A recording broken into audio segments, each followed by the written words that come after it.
दोस्तों अब आया है ऊंट पहाड़ के नीचे। देखिए चाइना जो है उसकी अब ऐसी सिचुएशन होने लगी है कि वो भारत को रिक्वेस्ट करने लगा है। पता है किस प्रकार की रिक्वेस्ट है? रिक्वेस्ट ये है कि इंडिया और चाइना के बीच में जो डायरेक्ट पैसेंजर फ्लाइट्स हुआ करती थी, जो डायरेक्ट कनेक्टिविटी थी, एयर कनेक्टिविटी, इसको भारत ने बंद कर दिया है। तो चाइना ने यह कहा है, रिक्वेस्ट की है कि हम इसको फिर से रीस्टार्ट कर दें। तो ये जो रिक्वेस्ट आई है इस पर भारत का क्या स्टैंड है इसको हम समझेंगे। इसी के साथ साथ हमने ये डायरेक्ट फ्लाइट्स जो हैं चाइना के साथ क्यों बंद की उसको भी समझेंगे। ओवरऑल चाइना की इकोनॉमी जो है वो किस दिशा में जा रही है, ये सारी चीजों के बारे में आज हम बात करने वाले हैं। Dear friends, you watching Study Glows, मेरा नाम है प्रशांत मावानी। तो बहुत मजा आया ये खबर पढ़ के, राइट, जब ये चीज पता चली कि अब चाइना हमें रिक्वेस्ट करने लगा है और कहता है ना, जैसे मैंने आपको स्टार्टिंग में बताया कि अब ऊंट जो है वो आया है पहाड़ के नीचे। अब दोनों देशों के बीच में रिलेशंस जो हैं वो क्यों बिगड़े हैं? I am sure we all know Galwan clash, right, June 2020 की बात है। और देखिए उस समय पर पूरी दुनिया जो है वो कोविड को लेकर चिंतित थी, कोविड को लेकर लॉकडाउन्स चल रहे थे, रिस्ट्रिक्शंस चल रहे थे, और ऐसे समय में चाइना ने पीठ पीछे पीठ पीठ पीठ पीछे वार किया हम पर, और वैसे शांति की, पीस की बात करता था, और फिर अचानक से हमारे ऊपर हमला बोल दिया एट LAC गलवान में। और ये जो अटैक हुआ हमारे ऊपर, इसमें हमारे 20 इंडियन सोल्जर्स जो हैं ये शहीद हुए।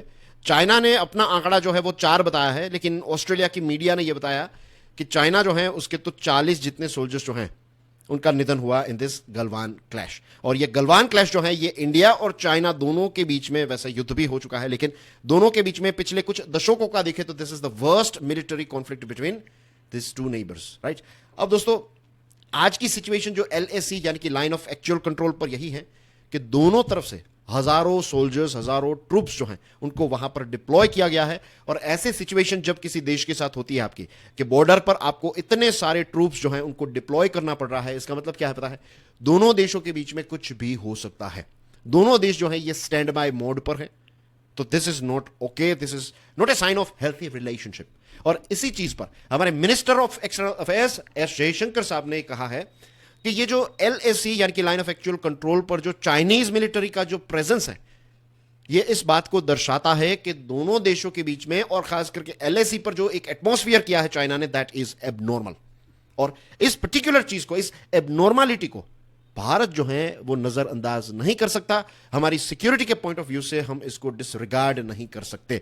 देखिए एब नॉर्मल शब्द का इस्तेमाल किया है। नॉर्मल सिचुएशन में आपके थोड़े बहुत सोल्जर्स हैं, वो सारी चीजें एक्सेप्टेबल हैं, लेकिन लाखों की संख्या में, हजारों की तादाद में आप वहां पर इतने सारे सोल्जर्स को डिप्लॉय कर रहे हैं, आप नए नए प्लेटफॉर्म्स वहां पर क्रिएट कर रहे हैं, आपने ऑलरेडी हमारे साथ अलग अलग जगहों पर क्लैशेस कंडक्ट कर दी हैं, आपने जो हमारा क्षेत्र है अरुणाचल प्रदेश, उसकी बॉर्डर पर भी कुछ विलेजेस जो है वो बनाना स्टार्ट कर दिया है। तो ये सारी चीजें जो हैं ये एक रेड फ्लैग का इंडिकेशन है कि धीरे धीरे धीरे करके चाइना जो है वो ऐसा बिल्डअप करता जा रहा है। और हम अब पीछे नहीं है, right, we are also doing our level best and we have done quite well to be honest when it comes to LAC। एक मुंह तोड़ जवाब दिया है। अभी तक क्या था, चाइना जिन देशों के साथ इस प्रकार का मिसबिहेव करता था तो सारे देश जो है वो चुपचाप बैठते थे, लेकिन भारत ने एक स्टैंड लिया है। तो ये अपने आप में एक अच्छी बात है, no doubt about it. Now dear friends, ये जो टाइज हैं दोनों देशों के बीच में जो रिलेशनशिप है, इस पर S जयशंकर साहब ने ऑफिशियली ये कहा था कि जब तक ये जो बॉर्डर एरिया है वहां पर जो ट्रूप डिप्लॉयमेंट है, ये जब तक एबनॉर्मल में से नॉर्मल नहीं हो जाता, तब तक चाइना के साथ हमारे जो ओवरऑल रिलेशनशिप है इसको हम नॉर्मल नहीं कर सकते। ये जो बॉर्डर है, इस पर जो ट्रूप्स हैं, इसको आप नॉर्मल कर दीजिए। This is the basis of normalising ties with China. Bharat ने ये क्लियरली बता दिया है, दिस इज प्रायोरिटी।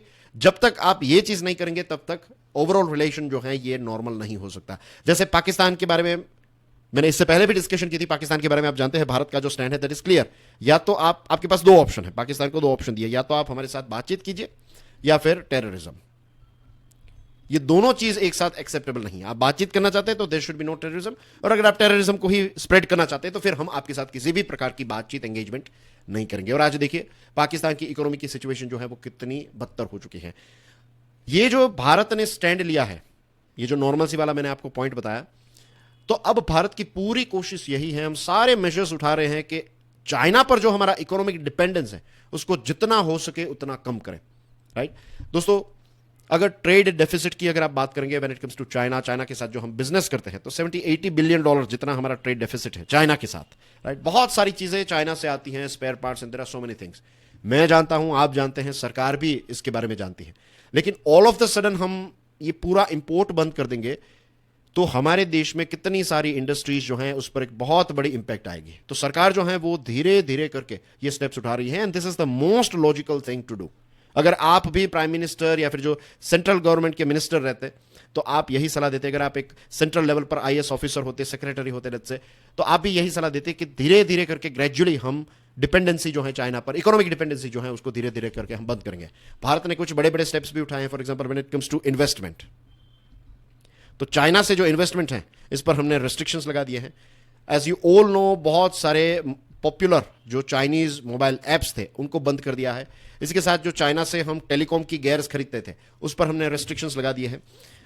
और ऑफ कोर्स जो डायरेक्ट फ्लाइट्स हैं, पैसेंजर फ्लाइट्स, जिसके बारे में आज हम बात कर रहे हैं, तो इस पर भी भारत सरकार ने एक पॉज लगा दिया है, एक होल्ट लगा दिया है कि भाई डायरेक्ट फ्लाइट्स जो है वो चाइना और इंडिया के बीच में नहीं उड़ेगी। अभी जो फ्लाइट्स चल रही हैं that are cargo flights. Cargo flights जो हैं ये डायरेक्टली चाइना और इंडिया के बीच में चल रही है, लेकिन पैसेंजर फ्लाइट्स जो है वो हमने बंद कर दी है। और बहुत सारे लोगों ने इस बात को भी बताया है, महान लोगों ने ये कहा है कि जो भी चैलेंजिंग वक्त होता है ये जीवन के लिए बहुत इंपॉर्टेंट है। जब भी कोई चैलेंजेस हमारे सामने आते हैं, राइट, तो दो चीज होती है, या तो आप फाइट करें या तो आप फ्लाइट करें, या तो आप भाग जाएं या फिर चैलेंजेस जो है उनका डटकर सामना करें। और इतिहास गवाह है कि जितने लोगों ने चैलेंजेस के सामने एक कहते हैं ना कि एक लड़ाई दी है, चैलेंजेस को एक्सेप्ट करके उसमें से सॉल्यूशंस को निकालने की कोशिश की है, तो उनकी तरक्की हुई है, उनका प्रोग्रेस हुआ है। सो चाइना वाला जो चैलेंज हमारे सामने आया ना, तो हमने एज ए कंट्री इसको एक अपॉर्चुनिटी के तौर पर देखा है। और इससे सबसे बड़ा फायदा जो हुआ है दैट इज कि अब हम सेल्फ रिलायंस के बारे में सोच रहे हैं, आत्मनिर्भर पर हम काम करने लगे हैं। हम सप्लाई चेन जो है इसको डाइवर्सिफाई करने लगे हैं। और सिर्फ हम नहीं, दुनिया के बहुत सारे देश, मीन्स अगर आप यूएसए और चाइना का इतिहास देखेंगे, इनके रिलेशनशिप का इतिहास देखेंगे, then you will find USA ने सारी चीजें जो है वो चाइना को दी, टेक्नोलॉजी और बहुत सारी मदद जो है वो चाइना की। लेकिन चाइना जब एक पोजीशन पर पहुंच गया तब वो यूएसए को ही नजरअंदाज करने लगा है।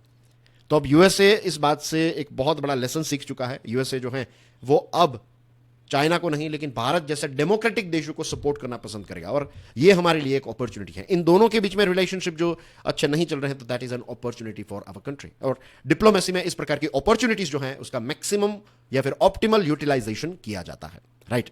रही बात फ्लाइट्स की, कुछ नंबर्स को भी देख लेते हैं। देखिए, कनेक्टिविटी अगर दोनों देशों के बीच में डायरेक्ट कनेक्टिविटी अगर रिज्यूम की जाए, रीस्टार्ट की जाए, तो किसको फायदा होगा? दोनों को फायदा होगा, उसमें कोई डाउट है ही नहीं। लेकिन ये अगर नुकसान हो रहा है तो भले हो जाए, लेकिन भारत जो है वो क्लियर है इस बात पर कि हम आपके साथ, आपका एक तरफ से मिसबिहेवियर भी है, हम आपके साथ बिजनेस करें, आप हमसे पैसे कमा रहे हो और यही पैसों का इस्तेमाल आप हमारे खिलाफ कर रहे हैं, हमें यह बिजनेस नहीं करना है।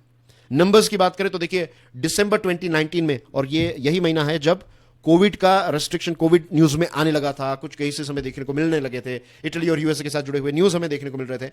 और जैसे ही दिसंबर का पीक और उसके बाद 3 महीने के बाद, फरवरी 24 के आसपास, समवेयर अराउंड फरवरी या फिर मार्च, नॉट श्योर, बट अर्ली 2020 में भारत ने लॉकडाउन्स जो हैं उनको इंप्लीमेंटेशन में लाया। भारत सरकार जो है, हमारे यहां पर लॉकडाउन आया, राइट। तो दोस्तों, जो नंबर्स हैं डायरेक्ट फ्लाइट के नंबर्स 2019 में, दिसंबर 2019 टू बी प्रिसाइज, एक महीने के अंदर दोनों देशों के बीच 539 फ्लाइट्स जो हैं वो उड़ा करती थी, और इसमें से 371 फ्लाइट्स जो हैं वो चाइना की थी और 168 फ्लाइट्स जो हैं वो हमारे देश इंडिया की हुआ करती थी, राइट। और कोविड की वजह से ये जो फ्लाइट्स हैं इसको पॉज या फिर इस पर एक होल्ड लगाया गया, और उसके बाद ये गलवान क्लैश हुआ जून में, और उसके बाद रिलेशंस जो हैं वो इतने खराब हो गए, तो इसकी वजह से फिर ये डायरेक्ट फ्लाइट्स जो है उसको हमने लंबे समय तक बंद कर दिया है। दूसरी चीज, ये जो गेन्स हैं, ये जो फायदा है, वो सबसे ज्यादा किसका होगा? चाइना का होगा। क्यों? क्योंकि चाइना जो है ना, उसकी इकोनॉमी एक लंबे समय तक लॉकडाउन में रही, और अब देखिए हमारे यहां पर एविएशन सेक्टर जो है ये बूम कर रहा है, लेकिन चाइना में रिकवरी जो है वो आज भी उतनी अच्छी नहीं है। इट इज स्लगिश, बहुत ही स्लो स्पीड से चल रही है। और दूसरा जो रीजन है दैट इज यूए के साथ पंगा ले लिया, तो यूएसए और चाइना के बीच में भी जो डायरेक्ट फ्लाइट्स है ना, वो पहले जितनी उड़ा करती थी आज उतनी नहीं उड़ा करती है। वहां पर भी इसकी एक इंपैक्ट देखने को मिल रही है।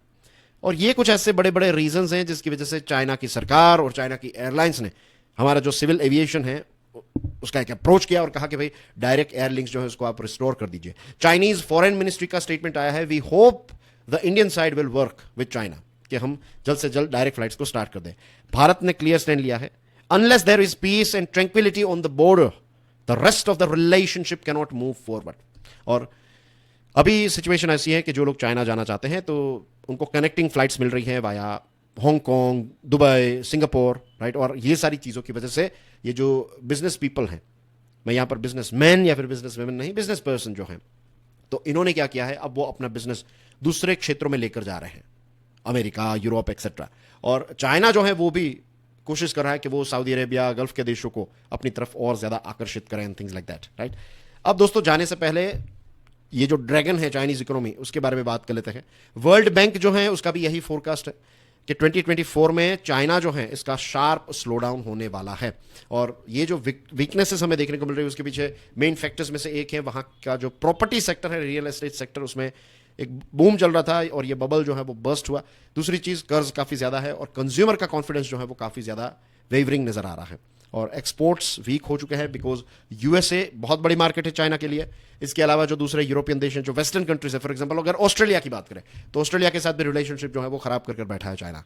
तो ये कुछ ऐसे जियोपॉलिटिकल रीजंस है जिसकी वजह से चाइना की रिकवरी जितनी फास्ट होनी चाहिए उतनी नहीं हुई है। And that's basically everything in today's discussion. Dear friends, एक कोर्स डिजाइन किया है मैंने, इसका नाम है limitless leadership. It is available on Study Glows website की लिंक आपको इस वीडियो के डिस्क्रिप्शन और कमेंट सेक्शन में मिल जाएगी। And do check out my YouTube channel, that is Curiously Education. This is Prashant Mahavani. I'm signing off for now. I'll see you soon with some more interesting videos. Till then, enjoy your studies. God bless you all. Jai Hind.